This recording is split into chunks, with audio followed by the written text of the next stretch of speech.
ओम श्री उमा महेश्वराय नमः। ओम श्री विष्णवे नमः। आप सभी को भादो पूर्णिमा की हार्दिक शुभकामनाएं। आज की इस वीडियो में आप सुनेंगे भादो पूर्णिमा की संपूर्ण कथा। अब सुनिए 32 पूर्णमासी की व्रत कथा। प्रेम से बोलिए भगवान श्री विष्णु की जय, माता लक्ष्मी की जय। बहुत समय पहले की बात है। एक बार मैया यशोदा ने भगवान श्री कृष्ण से पूछा कि हे कृष्ण, तुम सारे संसार के उत्पन्न करता, पोषक तथा उसके संहार करता हो। आज कोई ऐसा व्रत मुझे कहो जिसके करने से मृत्यु लोक में स्त्रियों को विधवा होने का भय ना रहे तथा यह व्रत सभी मनुष्यों की मनोकामनाएं पूर्ण करने वाला हो। तब भगवान श्री कृष्ण कहने लगे, हे माता, आपने बड़ा ही सुंदर प्रश्न किया है। मैं आपसे ऐसे ही व्रत को बताता हूँ जो सौभाग्य की प्राप्ति के लिए स्त्रियों को 32 पूर्णमासियों का व्रत करना चाहिए। इस व्रत के करने से स्त्रियों को सौभाग्य संपत्ति मिलती है। यह व्रत अचल सौभाग्य को देने वाली एवं भगवान शिव के प्रति मनुष्य मात्र भक्ति को बढ़ाने वाला है। यशोदा माता ने कहा कि हे कृष्ण, सर्वप्रथम इस व्रत को मृत्यु लोक में किसने किया था, इसके विषय में मुझे विस्तार से कहो। तब भगवान श्री कृष्ण कहने लगे कि इस भूमंडल पर एक अत्यंत प्रसिद्ध राजा, जो कि चंद्रहास नाम से पलित अनेक प्रकार के रत्नों से परिपूर्ण कार्तिक नाम की एक नगरी थी। वहां पर धनेश्वर नाम का एक ब्राह्मण रहता था और उसकी स्त्री अति सुशीला रूपवती थी। दोनों ही उस नगरी में बड़े प्रेम के साथ रहते थे। घर में धन धान्य आदि किसी भी वस्तु की कोई कमी नहीं थी। उनको एक बड़ा दुख था कि उनके पास उनकी कोई संतान नहीं थी। इस दुख से वह अत्यंत दुखी रहते थे। एक समय एक बड़ा तपस्वी योगी उस नगर में आया। वह योगी उस ब्राह्मण के घर को छोड़ करके अन्य सभी घरों से भिक्षा लाकर भोजन किया करता था। रूपवती से वह भिक्षा नहीं लिया करता था।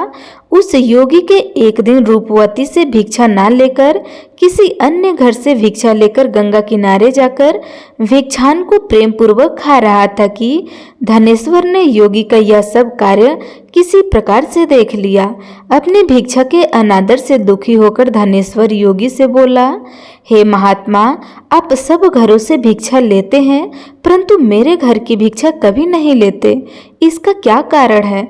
तब योगी ने कहा कि निसंतान के घर की भिक्षा पतितों के अन्न के तुल्य होती है और जो पतितों का अन्न खाता है वह भी पतित हो जाता है।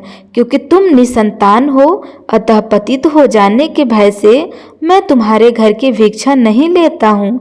धनेश्वर यह बात सुनकर अपने मन में बहुत दुखी हुए और हाथ जोड़कर योगी के पैरों में गिर पड़े तथा अंतर्भाव से कहने लगे कि हे महाराज, यदि ऐसा हो तो आप मुझको पुत्र प्राप्ति का कोई उपाय बताइए। आप सर्वज्ञ हैं, मुझ पर अवश्य ही कृपा कीजिए। धन की मेरे घर में कोई कमी नहीं है, परंतु मैं पुत्र ना होने के कारण अत्यंत दुखी हूँ। आप मेरे इस दुख का हरण करें, आप सामर्थ्यवान हैं। यह सुनकर योगी कहने लगे कि हे ब्राह्मण, तुम चंडी की आराधना करो। घर आकर उसने अपने स्त्री से सब वृतांत कहा और स्वयं तप के निमित्त वन में चले गए। वन में जाकर उसने चंडी देवी की उपासना की और उपवास किया। चंडी ने 16वें दिन उसको स्वप्न में दर्शन दिया और कहा कि हे धनेश्वर, जा, तेरा पुत्र होगा, परंतु वह 16 वर्ष की आयु में ही मृत्यु को प्राप्त हो जाएगा। यदि तुम दोनों स्त्री पुरुष 32 पूर्णमासियों का व्रत विधि पूर्वक करोगे तो वह दीर्घ आयु होगा। जितनी तुम्हारी सामर्थ्य हो, आटे के दिए बनाकर शिव जी का पूजन करना, परंतु पूर्णमासी को 32 हो जानी चाहिए। प्रातःकाल होने पर इस स्थान के समीप ही तुम्हें एक आम का वृक्ष दिखाई देगा। उस पर तुम चढ़कर एक फल तोड़कर शीघ्र अपने घर चले जाना और अपनी स्त्री से सब वृतांत कहना। ऋतु स्नान के पश्चाताप वह स्वच्छ होकर भगवान शंकर जी का ध्यान करके उस फल को खा लेगी। तब शंकर भगवान की कृपा से उसको गर्भ हो जाएगा। जब वह ब्राह्मण प्रातःकाल उठा तो उसने उस स्थान के पास ही एक आम का वृक्ष देखा जिस पर एक अत्यंत सुंदर आम का फल लगा हुआ था। उस ब्राह्मण ने उस आम के वृक्ष पर चढ़कर उस फल को तोड़ने का प्रयत्न किया, परंतु वृक्ष पर कई बार प्रयत्न करने पर भी वह चढ़ न पाया। तब तो उस ब्राह्मण को बहुत चिंता हुई और विघ्न विनाशक भगवान श्री गणेश जी की वंदना करने लगा। हे दयानिधि, अपने भक्तों को विघ्नों का आप नाश करने वाले हैं, उनके मंगल कार्यों को पूर्ण करने वाले हैं, दुष्टों का नाश करने वाले हैं, रिद्धि सिद्धि देने वाले हैं। आप मुझ पर कृपा करके इतना बल दे कि मैं अपने मनोरथ को पूर्ण कर सकूं। इस प्रकार गणेश जी की प्रार्थना करने पर उनकी कृपा से धनेश्वर वृक्ष पर चढ़ गया और उसने एक अति सुंदर आम का फल देखा। उसने विचार किया कि जो वरदान से फल मिला है वह यह है और कोई फल नहीं दिखाई देता। उस धनेश्वर ब्राह्मण ने जल्दी से उस फल को तोड़कर अपनी स्त्री को लाकर दे दिया और उसकी स्त्री ने अपने पति की कथा के अनुसार उस फल को खा लिया और वह गर्भवती हो गई। देवी जी की असीम कृपा से उसे एक अत्यंत सुंदर पुत्र उत्पन्न हुआ जिसका नाम उन्होंने देवीदास रखा। माता पिता के हर्ष और शोक के साथ साथ वह बालक शुक्ल पक्ष के चंद्रमा की भांति अपने पिता के घर में बढ़ने लगा। भवानी की कृपा से वह बालक बहुत ही सुंदर, सुशील और विद्या पढ़ने में बहुत ही निपुण हो गया। दुर्गा जी की आज्ञा अनुसार उसकी माता ने 32 पूर्णमासी का व्रत रखना प्रारंभ कर दिया जिससे उसका पुत्र बड़ी आयु वाला हो जाए। 16वां वर्ष लगते ही देवीदास के माता पिता को बड़ी चिंता हो गई कि कहीं उसके पुत्र की इस वर्ष मृत्यु न हो जाए। इसलिए उन्होंने अपने मन में विचार किया कि यदि यह दुर्घटना उसके सामने हो गई तो वह कैसे सहन करेंगे। अतः उन्होंने देवीदास के मामा को बुलवाया और कहा कि हमारी इच्छा है कि देवीदास 1 वर्ष तक काशी में जाकर विद्या का अध्ययन करे और उसको अकेला भी नहीं छोड़ना चाहिए, इसलिए साथ में तुम चले जाओ और 1 वर्ष के पश्चाताप उसको वापस लौटा लाना। सब प्रबंध करके उसके माता पिता ने काशी जाने के लिए देवीदास को एक घोड़े पर बैठाकर उसके मामा को उसके साथ भेज दिया, किंतु यह बात उसके मामा या किसी और को पता नहीं थी। धनेश्वर ने सपत्नीक अपने पुत्र की मंगल कामना तथा दीर्घ आयु के लिए भगवती दुर्गा की आराधना और पूर्णमासियों का व्रत करना आरंभ कर दिया। इस प्रकार बराबर 32 पूर्णमासी का व्रत पूर्ण किया। कुछ समय के पश्चाताप एक दिन दोनों मामा और भांजे मार्ग में रात्रि बिताने के लिए किसी गांव में ठहरे हुए थे। उस दिन उस गांव के एक ब्राह्मण की अत्यंत सुंदर, सुशील, विदुषी और गुणवती कन्या का विवाह होने वाला था। जिस धर्मशाला के अंदर वर और उसकी बारात ठहरी हुई थी उसी धर्मशाला में देवीदास और उसके मामा भी ठहरे हुए थे। संयोगवश कन्या को तेल आदि चढ़ाकर मंडप आदि का कार्य कर दिया गया। लग्न के समय वर को धनुवर्ता हो गया, अतः वर के पिता ने अपने कुटुंबियों से परामर्श करके निश्चय किया कि वह देवीदास मेरे पुत्र जैसा ही सुंदर है, मैं इसके साथ ही लगन करा दूं और बाद में विवाह के अन्य कार्य मेरे लड़के के साथ हो जाएगा। यह सोचकर देवीदास के मामा ने जाकर बोला कि तुम थोड़ी देर के लिए अपने भांजे को हमें दे दो, जिससे विवाह के लग्न का सब कार्य पूर्ण हो सके। तब उसके मामा कहने लगे कि जो कुछ भी मधुपरक आदि कन्यादान के समय वर को मिले वह सब हमें दे दिया जाए तो मेरा भांजा इस बारात का दूल्हा बन जाएगा। यह बात वर के पिता ने स्वीकार कर ली। उसने अपने भांजा को वर बनाने को भेज दिया और उसके साथ वह विवाह कार्य रात्रि में विधि पूर्वक संपन्न हो गया। पत्नी के साथ वह भोजन न कर सका और अपने मन में सोचने लगा, न जाने यह कैसी स्त्री होंगी। वह एकांत में इसी सोच में गर्म निश्वास छोड़ने लगा। तब उसकी आंखों में आंसू भर आए। तब वधू ने पूछा कि क्या बात है, आप इतने उदास व दुखी क्यों हो रहे हैं। तब उसने सब बातें जो वर के पिता व उसके मामा में हुई थी उसको बतला दिया। तब कन्या कहने लगी कि यह ब्रह्म विवाह के विपरीत हो कैसे सकता है। देव, ब्राह्मण और अग्नि के समान मैंने आपको ही अपना पति माना है, इसलिए आप ही मेरे पति हैं। मैं आपकी ही पत्नी रहूंगी, किसी अन्य की कदापि नहीं। तब देवीदास ने कहा कि ऐसा मत करो, क्योंकि मेरी आयु बहुत कम है। मेरे पश्चाताप आपकी क्या गति होगी, इस बातों को अच्छी तरह से विचार कर लो। परंतु वह दृढ़ विचार वाली थी, बोली कि जो आपकी गति होगी वही मेरी भी गति होगी।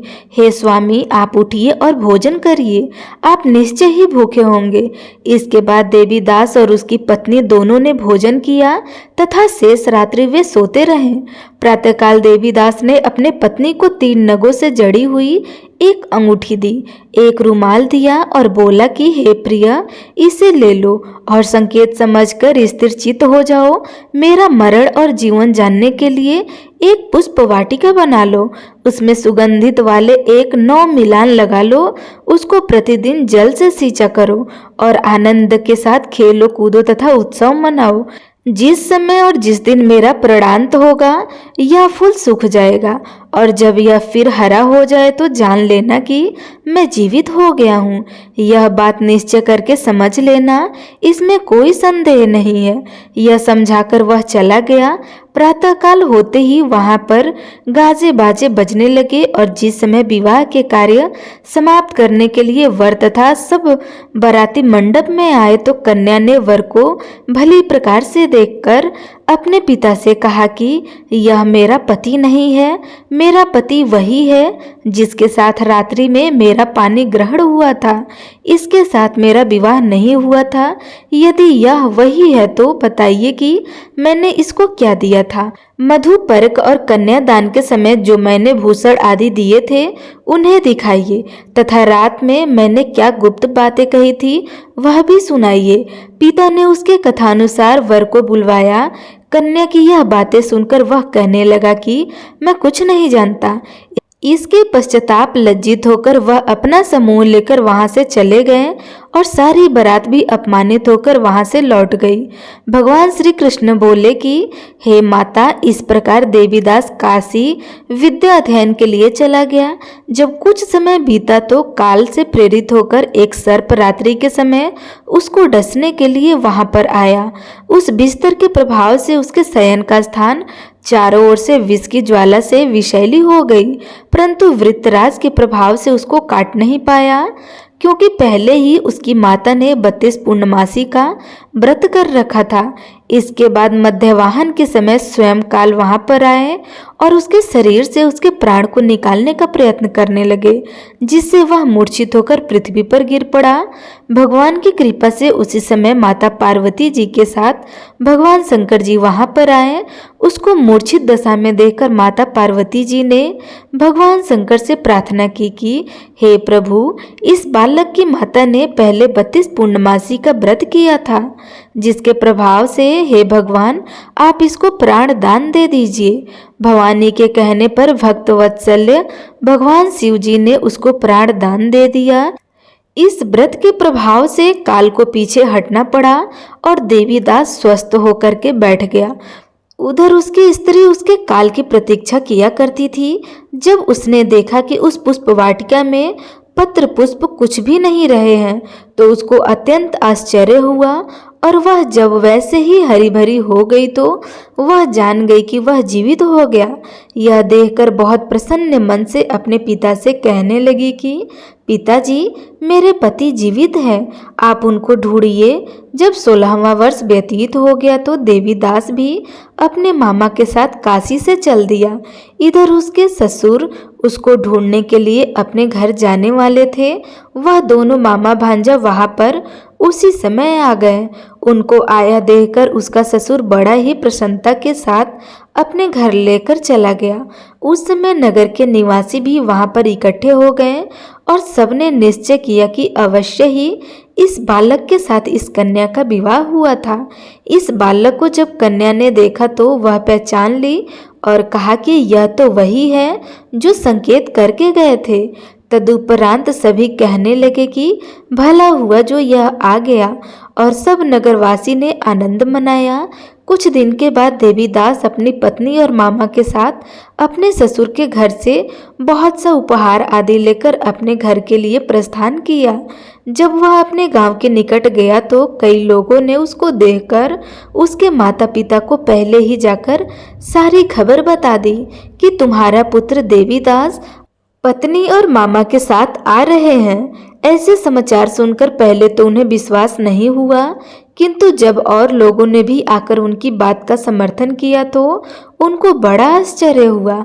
लेकिन थोड़ी देर में ही देवीदास ने आकर अपने माता पिता के चरणों में अपना सिर रखकर उन्हें प्रणाम किया, और उसकी पत्नी ने अपने सास व ससुर के चरणों को स्पर्श किया तो माता पिता ने अपने पुत्र और पुत्रवधू को अपने हृदय से लगा लिया, और दोनों की आंखों में प्रेम से आंसू बहने लगे। अपने पुत्र और पुत्रवधू के आने की खुशी में धनेश्वर ने बड़ी भारी उत्सव किया, और ब्राह्मणों को भी बहुत सी दान और दक्षिणा देकर ब्राह्मणों को संतुष्ट व उन्हें प्रसन्न किया।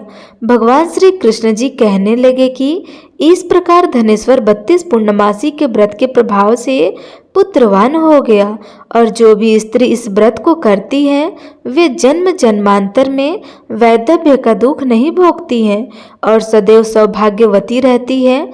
यह मेरा वचन है, इसमें कोई भी संदेह नहीं है।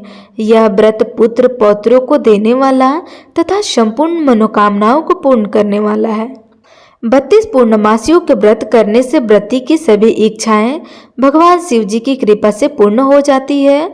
तो प्रेम से बोलिए भगवान विष्णु की जय, माता लक्ष्मी की जय, कृष्ण भगवान की जय।